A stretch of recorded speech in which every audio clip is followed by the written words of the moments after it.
Hola, mi nombre es Julio Romero, yo soy el vocalista y hago percusión menor. Mi nombre es María Paula Calle y hago los teclados y efectos de ambiente. Mi nombre es Sebastián Sandoval y hago la guitarra. Mi nombre es Daniel Mejía y yo soy el baterista de la banda. Yo soy Sebastián Mesa y toco la guitarra y canto.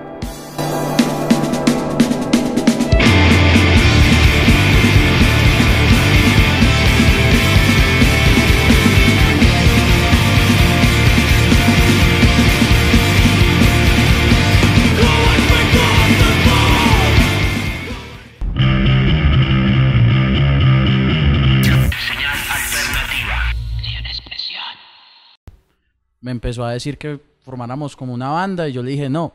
Él me dijo sí y yo le dije que no. Y luego me convenció y entonces yo le dije ok, yo conozco a un baterista con el que he tocado pues la mayor parte de los proyectos en los que he estado, en todos.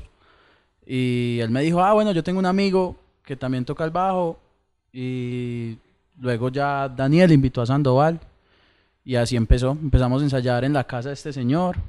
Y pues ahí era como donde ensayamos, ahí compusimos nuestro primer EP y así fue como empezó la banda, básicamente un año encerrados en ese cuarto componiendo canciones.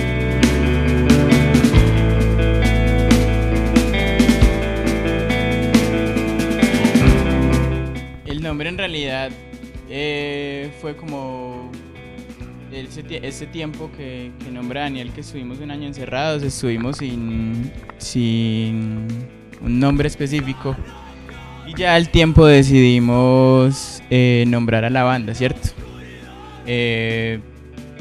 Hicimos como un consenso entre todos, cómo era, y el concepto en sí, personalmente ha mutado un poco, ¿cierto?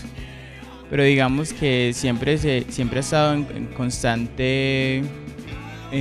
como la banda, bueno, tiene sus partes tranquis, tiene sus partes muy caóticas, y eso lo referencio mucho yo con los árboles, ¿cierto?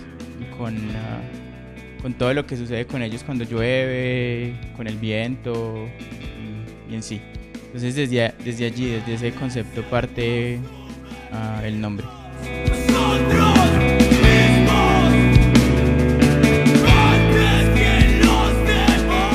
Incluso la música, o sea, yo creo que el concepto en el que se construyó la banda, así no sea intencional, pues en ese momento no lo era, es la dualidad. Y pues ahí viene lo del nombre, lo que dice este man de tranquilidad y caos, y la misma música también como que lo experimenta.